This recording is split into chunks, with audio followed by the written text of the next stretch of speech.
There's three groups of people that will go through the Great Tribulation. Number one is the church, which consists of Jewish believers and Gentile believers. Number two is unbelieving Israel. And number three is the unbelieving world. If you have ever heard any pre-tribulation rapture sermons, they're going to tell you that the tribulation is only for Israel and the unbelieving world, but that is false. It is true that the Old Testament emphasizes the time of Jacob's trouble. However, once you get to the New Testament, Jesus includes the church in that time as well in chapters like Matthew 24. And Jesus never mentions a pre-tribulation rapture anywhere in the Bible. So it's really important to know where this idea comes from, that the tribulation is only for Israel and the unbelieving world. It comes from a form of hyper-dispensationalism. And most dispensationalists teach that God doesn't deal with the church and Israel at the same time, that the church has to be removed off the earth before God can deal with Israel. But again, there's no Bible verses that say that anywhere. In fact, all you have to do is read the book of Revelation and you see Christians laying down their life all over the book. We see martyrs under the altar at the fifth seal asking for God to pour out judgment on those who have persecuted them. In Revelation 12:11, we see Christians that triumph over the enemy by the blood of the Lamb and the word of their testimony because they did not love their lives so much as to shrink from death. And in Revelation 13, we see that the Antichrist actually has authority to reign for 3.5 years.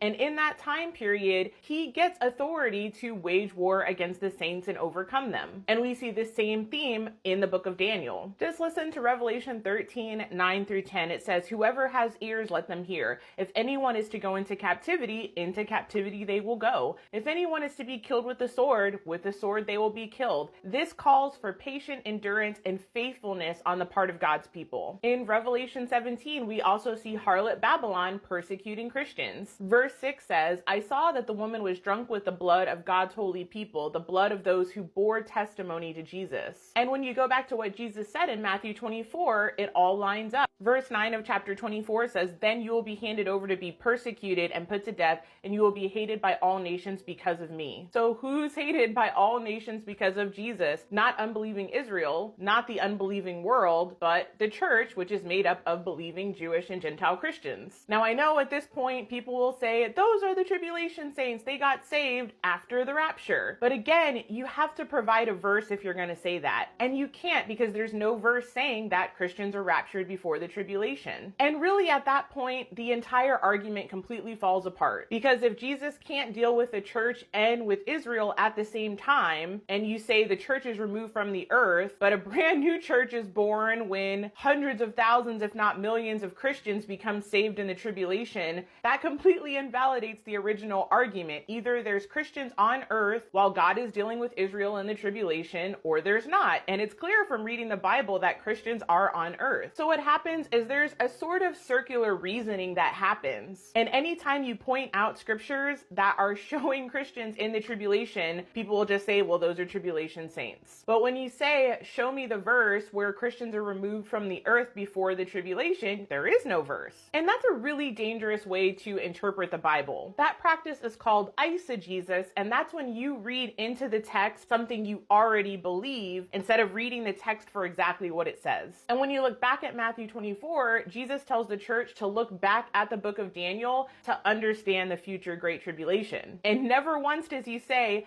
P.S., you guys are not going to be here. Never once does he say, you guys are going to be removed from this time. Never once did he say, oh, this isn't for you guys, the church. This is for the people that get saved after the rapture. Those teachings have been completely invented and made up, sadly. Verse 22 says, if those days had not been cut short, no one would survive. But for the sake of the elect, those days will be shortened. Who are the elect? They're Christians. And he goes on to warn us in verses 23 through 25. It says, at that time, if anyone says to you, look, here's the Messiah, or there he is, do not believe it. For false messiahs and false prophets will appear and perform great signs and wonders to deceive, if possible, even the elect. See, I have told you ahead of time. So Jesus is literally telling us as Christians, we're going to be here when the Antichrist shows up. We're going to be here when false prophets show up. But then he goes on to say in verse 29, immediately after the tribulation of those days, the sun will be darkened and the moon will not give its light. The stars will fall from the sky and the heavenly bodies will be shaken. Then will appear the sign of the Son of Man in heaven, and then all the peoples of the earth will mourn when they see the Son of Man coming on the clouds of heaven with power and great glory. And Jesus goes on to describe his second coming with all the verses that are usually attributed to the pre-tribulation rapture. Matthew 24:36 says, "But about that day or hour no one knows, not even the angels in heaven, nor the Son, but only the Father." That's referring to the second coming. Matthew 24:37 through 39, "As it was in the days of Noah, so will it be at the coming of the Son of Man." That's not referring to a pre-tribulation rapture. That's referring to the second coming that he just said happens after the tribulation of those days. Matthew 24:40 through 41, "Two men will be in the field, one will be taken and the other left. Two women will be grinding with the handmill, one will be taken and the other left." This is referring to the second coming that Jesus just said happens after the tribulation,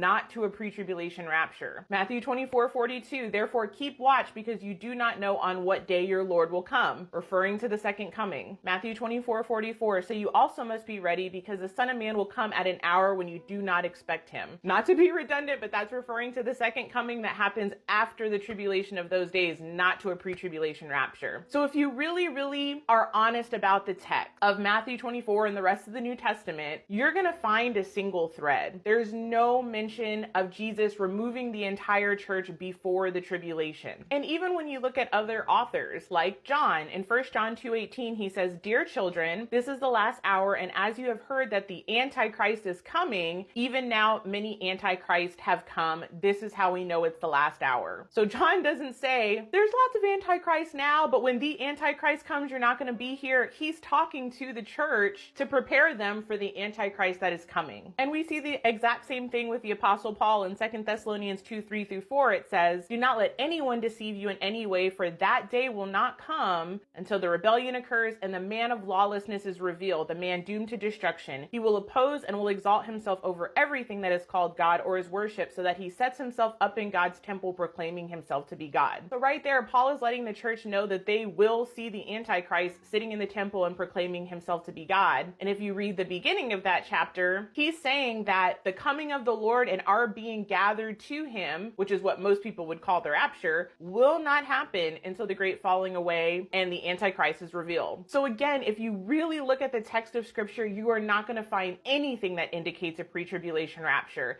Yes, people will take verses out of context, but it's so important when reading the Bible, you have to look at the whole of scripture, because anybody can pull a few verses out and prove anything. That's why there's so many cults out there. But when you look at all of scripture, you're going to get a full picture of what's going to happen. So if you hear anybody saying that the tribulation is just for Israel and the unbelieving world, hopefully now you can show them all the verses that show that no, the church will be here for the great tribulation. Let me know if you have any questions. God bless you guys and have a great day.